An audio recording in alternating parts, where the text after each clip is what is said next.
തന്റെ ബുള്ളറ്റിൽ വീട്ടിലേക്ക് തിരിച്ച SI പോള് കവലയിലെത്തി തെക്കോട്ടുള്ള റോഡിലേക്ക് തിരിഞ്ഞപ്പോൾ അവിടെ ഇടതുവശത്തായി നിർത്തിയിട്ടിരുന്ന ലോറിയിലേക്ക് ബുള്ളറ്റ് പോയി ഇടിക്കുകയും അദ്ദേഹം ബുള്ളറ്റിൽ നിന്ന് തെറിച്ച് റോഡിലേക്ക് വീണ് അപ്പോൾ അതുവഴി വരികയായിരുന്ന ഒരു ടിപ്പർ തലയിൽ കൂടി കയറിയിറങ്ങി തൽക്ഷണം തന്നെ പോൾ മരണപ്പെടുകയും ചെയ്തു. ലോറിയിലേക്ക് ബുള്ളറ്റ് നേരിട്ട് വന്ന് ഇടിക്കുകയായിരുന്നു. ഈ ആക്സിഡന്റിന്റെ അന്വേഷണ ചുമതല CI ജഗദീപിനാണ്. എന്നിരുന്നാലും മരണപ്പെട്ടത് ഒരു പോലീസ് ഓഫീസർ ആയതുകൊണ്ട് തന്നെ SP ഡോക്ടർ അരുൺ ബാലൻ IAS നേരിട്ട് സംഭവ സ്ഥലത്തെത്തി. അദ്ദേഹത്തിന്റെ നിർദ്ദേശപ്രകാരം SI കരീമും അവിടെ എത്തിയിട്ടുണ്ടായിരുന്നു. ചീഫ് എന്നറിയപ്പെടുന്ന ഹെഡ് പോലീസ് സർജനും അദ്ദേഹത്തിന്റെ അസിസ്റ്റന്റ് ടോണി അഗസ്റ്റിനുമാണ് ഫോറൻസിക് ടീമിലുള്ളത്. ഈ ചീഫിന് SP ഡോക്ടർ അരുൺ ബാലനോട് ചെറിയൊരു ദേഷ്യമുണ്ട്.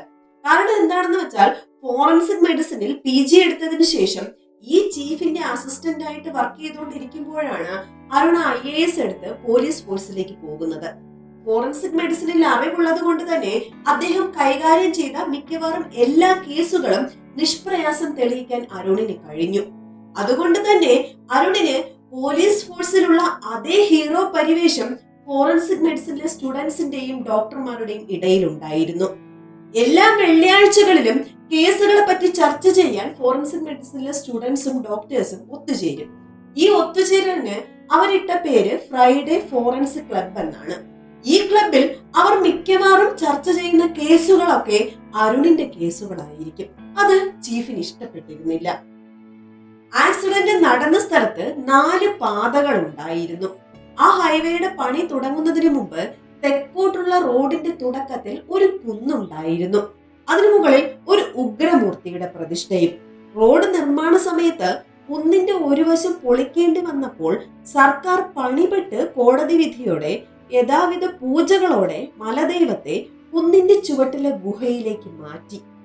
ആർക്കെങ്കിലും തങ്ങളുടെ ശത്രുക്കളെ വകവരുത്തണമെന്നുണ്ടെങ്കിൽ പ്രാർത്ഥിച്ചുകൊണ്ട് ആ ഉഗ്രമൂർത്തിയുടെ നടയിൽ വിളക്കു തെളിയിച്ചാൽ ശത്രു മരണപ്പെടുമെന്ന് അവിടുത്തുകാരുടെ ഇടയിൽ ഒരു വിശ്വാസം ഉണ്ടായിരുന്നു. പോള് മരണപ്പെട്ടത് ആ ഉഗ്രമൂർത്തിയുടെ മുന്നിലാണ്. മാത്രവുമല്ല ആ സമയത്ത് അവിടെ വിളക്കും തെളിയിച്ചിട്ടുണ്ടായിരുന്നു. പോസ്റ്റ്മോർട്ടം റിപ്പോർട്ടും CCTV ഫുട്ടേജ് അടക്കമുള്ള തെളിവുകളും വെച്ച് ഹെഡ് സർജനായ ചീഫും അന്വേഷണ ഉദ്യോഗസ്ഥനായ ജഗദീപും പോളിന്റേത് ഒരു ആക്സിഡന്റ് തന്നെ എന്ന നിഗമനത്തിലാണ് എത്തിയത്. എന്നാൽ അരുണിന് ചില സംശയങ്ങൾ ഉണ്ടായി. അതിനു കാരണം ആ സ്റ്റേഷനിൽ പോള് ജോയിൻ ചെയ്തിട്ട് കുറച്ചു നാളെ ആയിരുന്നുള്ളൂ എങ്കിലും മണൽ മാഫിയക്കെതിരെ പോള് കർശനമായ നടപടികൾ എടുത്തിരുന്നു. ഈ നടപടികളില് ഏറ്റവും കൂടുതൽ നഷ്ടം സംഭവിച്ചത് മണൽ മുതലാളിമാരിൽ പ്രമുഖനായ വിജീഷിനാണ്. വിജീഷിന്റെ ലോറികൾ പല തവണയാണ് പോള് പിടികൂടിയത്.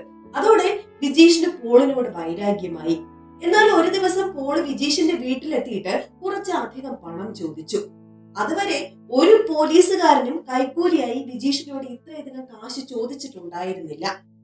കാശ് കൂടിയാലും കുഴപ്പമില്ല, മണൽ കടത്താമല്ലോ എന്ന് വിചാരിച്ച് പോൾ ആവശ്യപ്പെട്ട തുക അത്രയും വിജീഷ് പോളിന് കൊടുക്കുകയും മണൽ കടത്തല് പുനരാരംഭിക്കുകയും ചെയ്തു.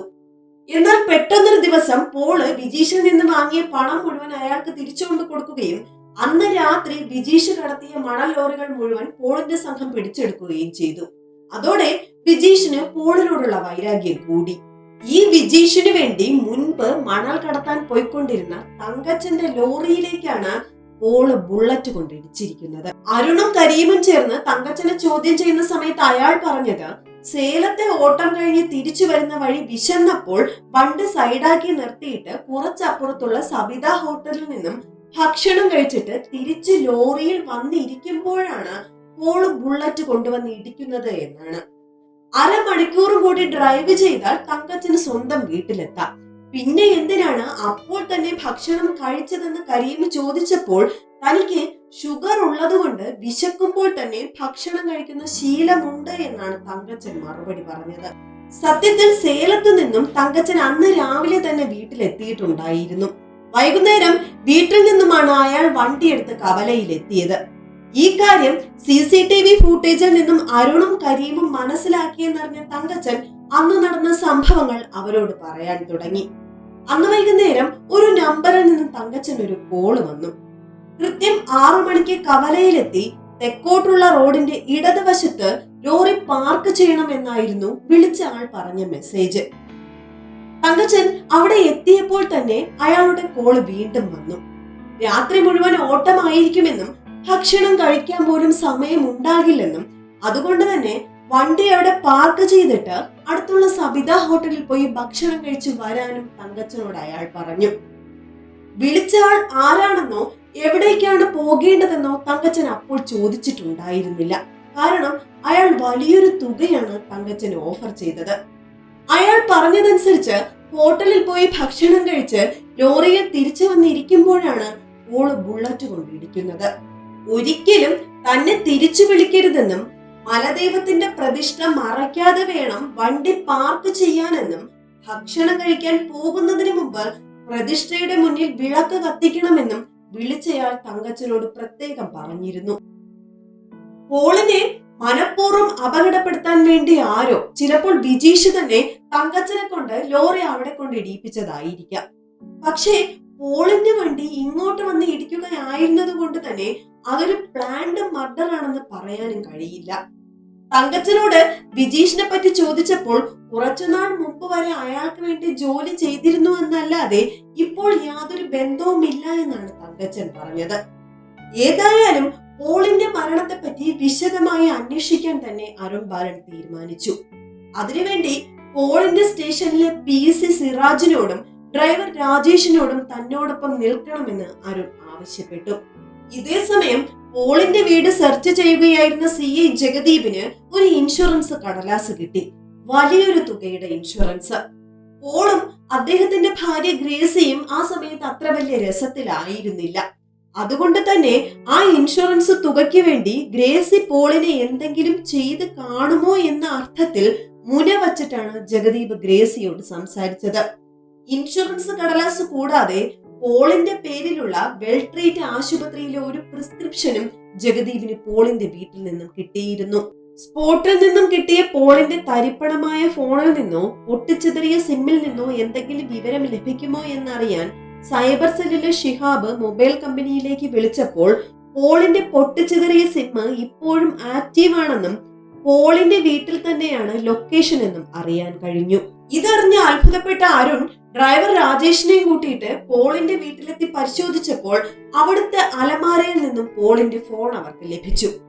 സംഭവ ദിവസം ഉച്ചയ്ക്ക് ഭക്ഷണം കഴിക്കാൻ എത്തിയ പോള് ഫോൺ അവിടെ വെച്ച് മറന്നു പോയതാണെന്ന് ഗ്രേസി പറഞ്ഞു. അപ്പോൾ സംഭവ സ്ഥലത്ത് നിന്നും കിട്ടിയ തരിപ്പണമായ ഫോണ് ആരുടേതായിരുന്നു?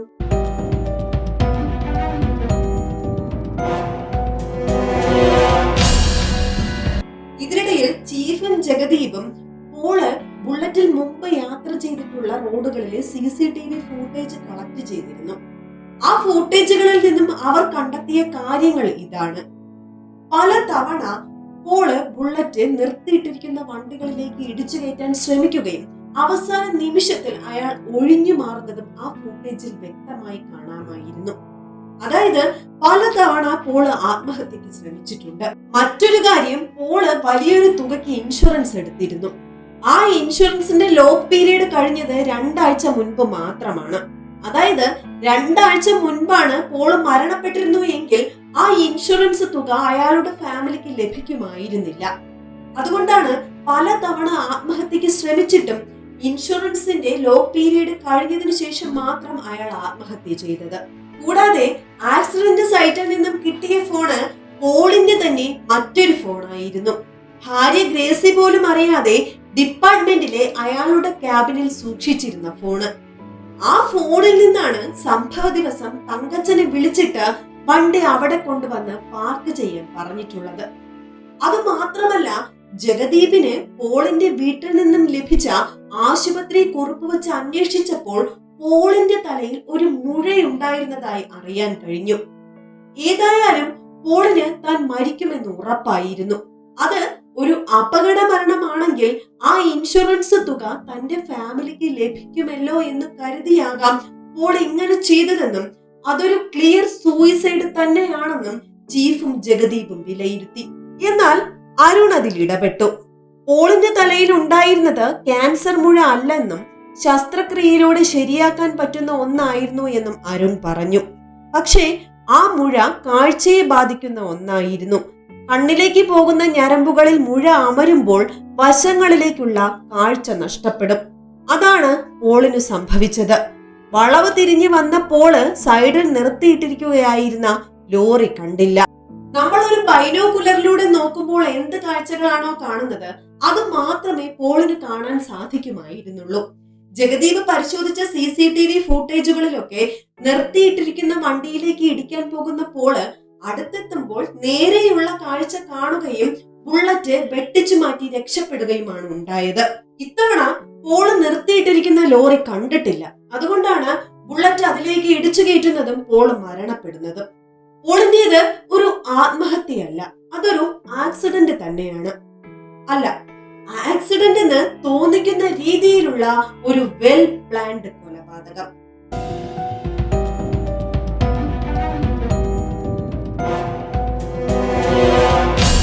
പോളിന്റെ സ്റ്റേഷനിലെ PC സിറാജും ഡ്രൈവർ രാജേഷും മയക്കുമരുന്ന് സംഘങ്ങളിൽ നിന്നും മണൽ മാഫിയകളിൽ നിന്നും കൈക്കൂലി വാങ്ങിയിട്ട് അവർക്ക് വേണ്ട ഒത്താശകൾ ചെയ്തു കൊടുക്കുമായിരുന്നു.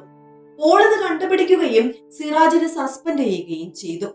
തന്റെ ഏക മകള് നേഴ്സിംഗിന് പഠിക്കുകയാണെന്നും തന്റെ ജോലി പോയാൽ അവൾക്ക് ഫീസ് കൊടുക്കുന്നത് മുടങ്ങുമെന്നും പറഞ്ഞ് രാജേഷ് കരഞ്ഞു പോളിന്റെ കാല് പിടിച്ചത് കൊണ്ടാണ് അയാളുടെ സസ്പെൻഷൻ ഒഴിവായത്. പോള് മയക്കുമരുന്ന് സംഘത്തിനെതിരെ പ്രവർത്തിച്ചു തുടങ്ങിയപ്പോൾ അവർ പോലീസിനെ ഉന്നം വെച്ചു. അതിന്റെ ആദ്യത്തെ ഇര പോളായിരുന്നു.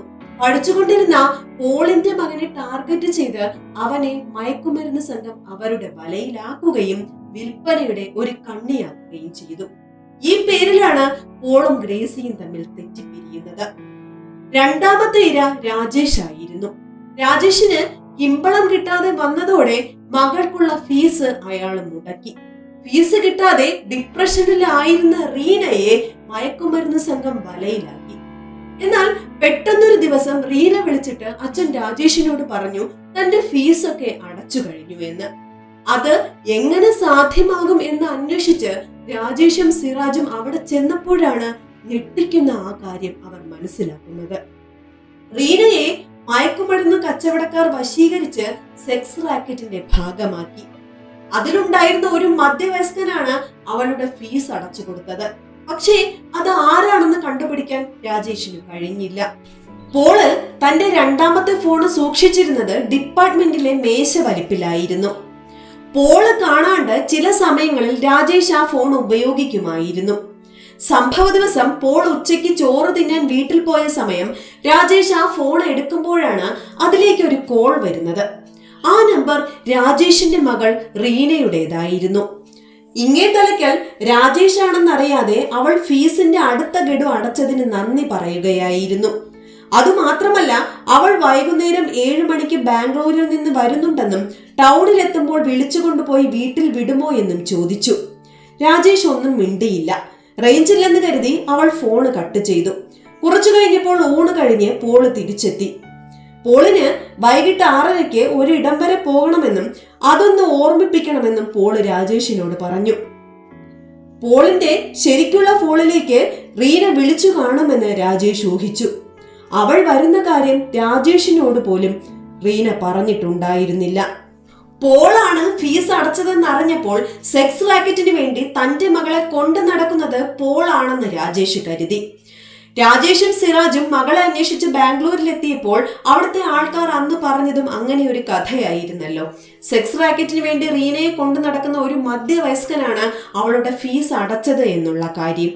പിന്നീട് രാജേഷിന് ഒന്നും ആലോചിക്കാനുണ്ടായിരുന്നില്ല. പോള് ക്യാബിനിൽ നിന്നും മാറിയ സമയം നോക്കിയിട്ട് പോളിന്റെ ഫോൺ എടുത്ത് രാജേഷ് തങ്കച്ചനെ വിളിച്ചിട്ട് ലോറി അവിടെ കൊണ്ട് നിർത്തിയിടാൻ ആവശ്യപ്പെട്ടു. പോളിന് വശങ്ങളിലേക്കുള്ള കാഴ്ച ഇല്ല എന്നുള്ള കാര്യം രാജേഷിന് നന്നായി അറിയാമായിരുന്നു. കൂടാതെ പോളിന്റെ ഹെൽമറ്റിന്റെ സ്ട്രാപ്പും അയാൾ പൊട്ടിച്ചു വച്ചു. ടിപ്പർ യാദൃശ്ചികമായി അവിടെ വന്നിട്ടുണ്ടായിരുന്നില്ല എങ്കിലും പോളിന്റെ മരണം ആഗ്രഹിച്ചു തന്നെയാണ് രാജേഷ് അയാളുടെ ഹെൽമറ്റിന്റെ സ്ട്രാപ്പ് പൊട്ടിച്ചു വെച്ചത്. പോള് സ്റ്റേഷനിൽ നിന്ന് ഇറങ്ങിയ ഉടനെ ആ ഫോൺ എടുത്ത് മാറ്റണമെന്നാണ് രാജേഷ് കരുതിയത്. പക്ഷേ മറ്റേ ഫോണ് പോള് വീട്ടിൽ വെച്ച് മറന്നു പോയത് കൊണ്ട് തന്നെ റീനയെ വിളിക്കാൻ ഈ ഫോണുമായാണ് പോള് പോയത്. ആ ഫോൺ തന്നെയാണ് രാജേഷിനെ കുടുക്കിയത്. പോളിന്റെ ഫോണിലെ എല്ലാ കോളുകളും റെക്കോർഡ് ചെയ്യപ്പെട്ടിരുന്നു. ഫോണിലെ ക്ലൗഡ് സ്റ്റോറേജിൽ നിന്നും സൈബർ സെല്ലിലെ ഷിഹാബ് രാജേഷ് തങ്കച്ചനെ വിളിക്കുന്ന റെക്കോർഡ് എടുത്ത് അരുണിന് നൽകിയിരുന്നു. അങ്ങനെയാണ് അരുണ് പ്രതി രാജേഷ് ആണെന്ന കാര്യം മനസ്സിലാക്കുന്നതും ചോദ്യം ചെയ്തപ്പോൾ രാജേഷ് കുറ്റം സമ്മതിക്കുന്നതും. പക്ഷേ രാജേഷിന് വലിയൊരു തെറ്റുപറ്റി. അയാളുടെ മകൾ റീന മയക്കുമരുന്ന് മാഫിയയിലും സെക്സ് റാക്കറ്റിലും അകപ്പെട്ടു എന്നുള്ളത് ശരി തന്നെ. പക്ഷേ ഈ കാര്യം രാജേഷ് അറിയുന്നതിന് മുമ്പ് പോൾ അറിഞ്ഞിരുന്നു. തന്റെ മകൻ മയക്കുമരുന്ന് ശൃംഖലയിൽ പെട്ടപ്പോൾ താൻ അനുഭവിച്ച വേദന പോളിന് നന്നായി അറിയാം. ആ വേദന രാജേഷിനും മകൾക്കും ഉണ്ടാകരുതെന്ന് കരുതി പോള് റീനയെ പോയി കണ്ടു. അവളെ കാര്യങ്ങൾ പറഞ്ഞു മനസ്സിലാക്കി ആ സംഘങ്ങളിൽ നിന്നും അവളെ മോചിപ്പിച്ചു. റീനയ്ക്ക് എങ്ങനെയെങ്കിലും പഠിക്കണമെന്നുണ്ടായിരുന്നു. ശരിക്കും രാജേഷിന്റെ ശമ്പളം തന്നെ മതി തന്റെ മകളെ പഠിപ്പിക്കാൻ. പക്ഷേ അയാളുടെ കള്ളുകുടിയും ചീട്ടുകളിയും കാരണം കിമ്പളം മേടിച്ച് മകളെ പഠിപ്പിക്കേണ്ട ഒരു ഗതികേടിലേക്ക് അയാൾ തരം താഴ്ന്നു. റീനയുടെ ഫീസ് അടയ്ക്കാൻ മാത്രം വലിയ തുക പോളിന്റെ കയ്യിൽ ഉണ്ടായിരുന്നില്ല. അതുകൊണ്ടാണ് പോൾ വിജീഷിനെ പോയി കണ്ട് വലിയൊരു തുക വാങ്ങിയിട്ട് റീനയ്ക്ക് ഫീസ് അടയ്ക്കാൻ കൊടുക്കുന്നത്. പിന്നീട് ആ തുക എവിടുന്നൊക്കെയോ സ്വരൂപിച്ചിട്ടാണ് പോൾ വിജീഷിന് തിരിച്ചു കൊടുത്തത്. റീനയെ സെക്സ് റാക്കറ്റിന് വേണ്ടി കൊണ്ടു നടക്കുന്ന മധ്യവയസ്കൻ പോളാണെന്ന് പറഞ്ഞത് ആൾക്കാർ ചമച്ചുണ്ടാക്കിയ ഒരു കഥ മാത്രമാണ്. അഭിമാനിയാണെന്ന് പറഞ്ഞു നടക്കുന്ന അച്ഛനെ വിഷമിപ്പിക്കേണ്ട എന്ന് കരുതി ഇതൊന്നും രാജേഷിനോട് പറയണ്ട എന്ന് വാശി പിടിച്ചത് റീന തന്നെയാണ്. പഠിത്തം കഴിഞ്ഞ് വിദേശത്ത് ജോലി നേടി കടം വീട്ടാമെന്ന് അവൾ പോളിന് വാക്കുകൊടുത്തിരുന്നു. അച്ഛന്റെ സ്ഥാനത്ത് നിന്ന് രാജേഷിന്റെ മകൾക്ക് വേണ്ടി ഇത്രയും ചെയ്ത പോളിനെയാണ് രാജേഷ് നിഷ്കരണം കൊന്നുകളഞ്ഞത്. അതിനുള്ള ശിക്ഷ തീർച്ചയായും രാജേഷിന് കിട്ടണമെന്ന് പറഞ്ഞുകൊണ്ട് SP ഡോക്ടർ അരുൺ ബാലൻ രാജേഷിനെ അറസ്റ്റ് ചെയ്ത് മജിസ്ട്രേറ്റിന് മുന്നിൽ ഹാജരാക്കി. പോളിന്റെ കൊലപാതകവും അത് അന്വേഷിക്കാനെത്തിയ ബ്രില്യന്റായ പോലീസ് ഉദ്യോഗസ്ഥൻ ഡോക്ടർ അരുൺ ബാലൻ IASന്റെയും കഥ ശ്രീ രജത് ആറിന്റെ ഫ്രൈഡേ ഫോറൻസിക് ക്ലബ് എന്ന പുസ്തകത്തിലാണുള്ളത്. ശരിക്കും കഥ മാത്രമാണ് ഞാൻ ഇവിടെ പറഞ്ഞത്. നമ്മള് ഓരോ അധ്യായം വായിച്ച് കഴിയുമ്പോഴും ഭയങ്കര ക്യൂരിയോസിറ്റിയോട് കൂടിയിട്ടാണ് അടുത്ത അധ്യായത്തിലേക്ക് കടക്കുന്നത്. അതുകൊണ്ട് എല്ലാവരും ഈ ബുക്ക് വാങ്ങുക, വായിക്കുക, അഭിപ്രായങ്ങൾ പറയുക. DC ബുക്സില് ഈ പുസ്തകം ലഭ്യമാണ്. കഥയുടെ ഈ അവതരണം ഇഷ്ടപ്പെട്ടെങ്കിൽ എല്ലാവരും ഒന്ന് ഷെയർ ചെയ്തേക്കണേ. അടുത്ത കഥയുമായി വരുന്നത് വരെ നന്ദി.